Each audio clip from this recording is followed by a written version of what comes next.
Operation thunder के अंतर्गत NDPS और Jaripatka police को एक बड़ी सफलता हाथ लगी।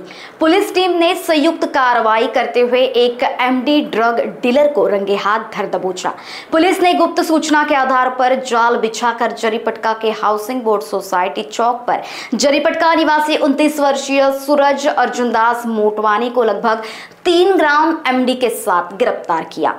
आपको बता दें कि सूरज किसी ग्राहक से एमडी का सौदा करने के उद्देश्य से हाउसिंग बोर्ड सोसाइटी चौक पर पहुंचा था। वह पुलिस के हत्थे चढ़ गया। पुलिस ने आरोपी के पास से कुल 24,000 रुपए का माल जब्त किया। यह कार्रवाई जोन 6 के पुलिस उपायुक्त संदीप पखाले, जरीपटका विभाग के सह पुलिस आयुक्त सत्यवीर बंडीवार व वरिष्ठ पुलिस निरीक्षक अरुण क्षीरसागर के मार्गदर्शन में की गई। मामला ड्रग्स से संबंधित होने की वजह से पुलिस पूरे संजीदगी से आगे की जांच में जुट गई है।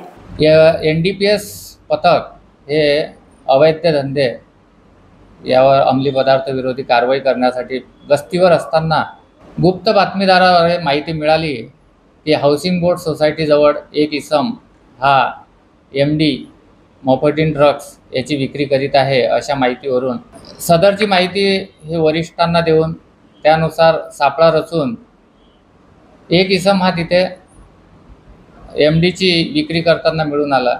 त्याला ताब्यात घेऊन त्याला त्याचे नाव पत्ता विचारले असता त्याचे नाव सूरज अर्जुनदास मोटवानी व 29 वर्ष राहणार जरीपटका याची पंचासमक्ष अंगझडती घेतली असता त्याच्या लोअरच्या खिशातून त्याच्याकडून 2.82 ग्रॅम एमडी ही मिळून आली।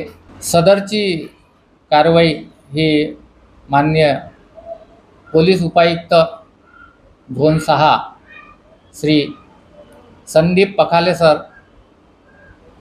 सहाय्यक पोलीस आयुक्त जरीपटका विभाग श्री सत्यवीर बंडीवार सर यांच्या मार्गदर्शनात माननीय वरिष्ठ पोलीस निरीक्षक श्री अरुण क्षीरसागर सर यांच्या नेतृत्वात एनडीपीएस पथकाने केलेली आहे। सदरचा आरोपी हा सध्या PCR वर असून पुढील कारवाई त्याने ते कुठून विकत घेतलं किंवा कोणाला विक्री केलेला आहे याबाबत तपास सुरू है। लोकवाहिनी न्यूज के लिए विशाल बंबड़वार, नागपुर।